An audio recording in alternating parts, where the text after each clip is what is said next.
Well, this, our third visit, brings us to the success principle, which has marked the turning point of every person who has promoted himself or herself from the lower brackets of success to the higher planes of achievement, where one acquires everything he desires. This principle is called the habit of going the extra mile, which means the habit of rendering more service and better service than one is expected to render, and doing it in a positive mental attitude. I'm going to tell you all I know about this magic principle of self-advancement, because it is the one rule you must follow if you expect to write your own price tag and to be sure of getting it. Let me describe this success principle for you in a brief formula which you can easily remember. I call it the QQMA formula, which means the quality of service you render plus the quantity of service you render plus the mental attitude in which you render service determines the space you occupy in your chosen calling and the compensation you get from your services. If you will examine carefully the people whom you know to be unusually successful, you will discover that they follow the QQMA formula, although they may do so unconsciously. Now, I wish to give you a big advantage over those who follow this formula unconsciously. I wish to show you how to make use of it deliberately with purpose of forethought, so you may make the principle pay off in a big way and do it quickly. Now I shall tell you some of the benefits you will enjoy by following the habit of going the extra mile. 1, this habit will bring you to the favorable attention of those who can and will provide you with opportunities to promote yourself into a better circumstance. 2, it will place back of you that great natural law of increasing returns through which the service you render will bring back greater than average compensations. And 3, following this habit will make you indispensable in your chosen occupation or calling. Therefore, it will place you in a position to write your own ticket. And 4, this habit will help you to excel in your line of work, because each time you render service, you endeavor to do a better job than you did previously. And 5, if you work for a salary or wages, this habit will give you preference when work is slack and others are laid off. And 6, it will help you to benefit by the law of contrast, because the others around you will not be going the first mile, let alone the second mile. And 7, following this habit of doing your very best in all of your efforts and doing it in a pleasing mental attitude will improve your personality and make you liked by others.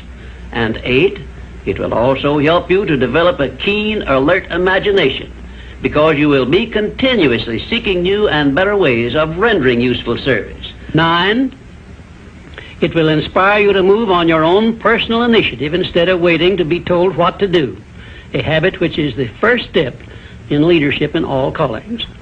The habit of going the extra mile definitely develops greater self-reliance and gives one more courage to move ahead without the fear of criticism from others. And here is one thing it does, which, if it benefited you in no other way, would justify you in adopting it.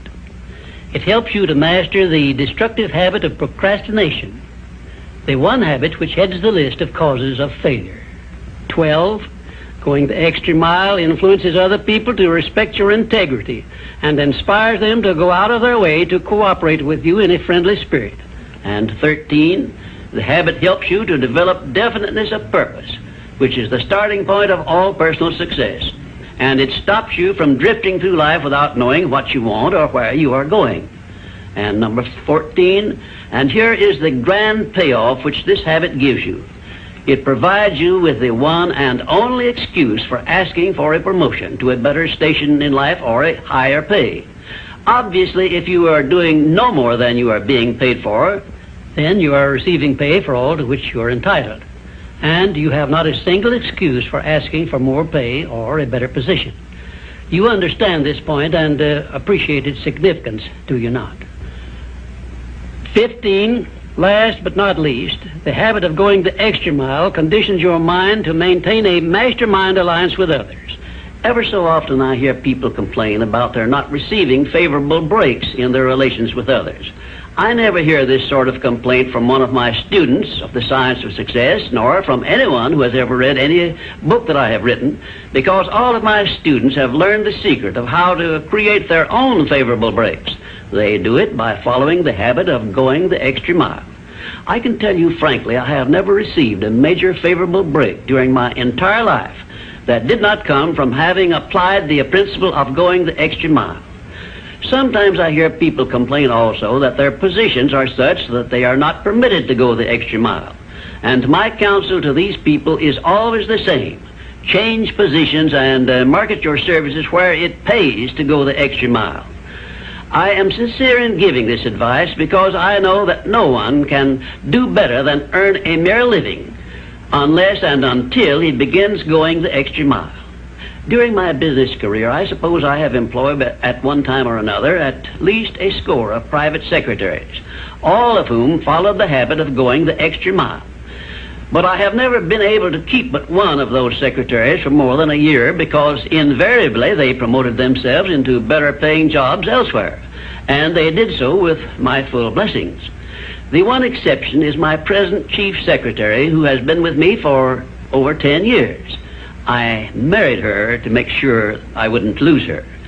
The reason I know definitely that the habit of going the extra mile is a sound procedure is the fact that I have checked this principle, as I did all of the other 16 success principles, to make sure they were in harmony with natural laws. I can give you a fine example of how nature forces man to go the extra mile in order that he may produce the food with which to exist. The farmer, for example, must follow the habit of clearing the ground, fencing it, plowing it, and planting the seed at the right season of the year, all of which he must do in advance without compensation of any kind.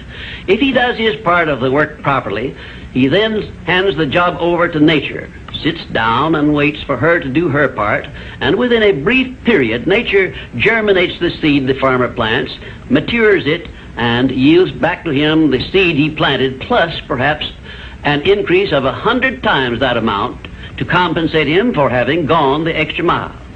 Thus we see that the law of increasing returns comes to the aid of the man who goes the extra mile.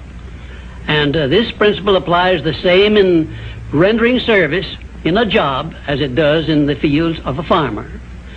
If the farmer did not follow the habit of going the extra mile, the human race would starve to death in one season. And I am sure you will agree that any time we can copy Mother Nature's habits, we will not go wrong in doing so. You now have a possession of the third principle of personal achievement, which brings you 3 steps nearer the secret by which you may take possession of the master key to success. In order that you may test the magic power of this third principle, I'm going to offer you a suggestion which may bring you such overwhelming success that you will not need to attend further visits with me. My suggestion is this. First, start tomorrow in whatever occupation you are engaged to render some form of useful service to someone near you which you are not expected to render and for which you neither expect nor ask for compensation. And 2, render this service in a pleasing mental attitude which will show clearly that you enjoy doing it. And 3, follow this practice 7 days in succession, and then notice what a changed atmosphere you will enjoy in your association with those nearest you. In carrying out these instructions, do not make known your plan to anyone, but go ahead and do it in the most natural way possible. And by the end of the 7th day, you will find yourself so much happier and so much better liked by those around you that you will never desire to give up the habit. Then you will be within easy reach of the supreme secret of success, which comes through the master key to success. In my 4th visit with you, I will give you a very definite clue as to the means by which you may appropriate and use the great master key. And in this same clue, I will introduce you to the source of a form of power which does not recognize the word impossible and helps you to transmute all failures and defeats and all adversities into assets of great benefit to you. And now, until our next visit, may I remind you that if you believe it, you can do it.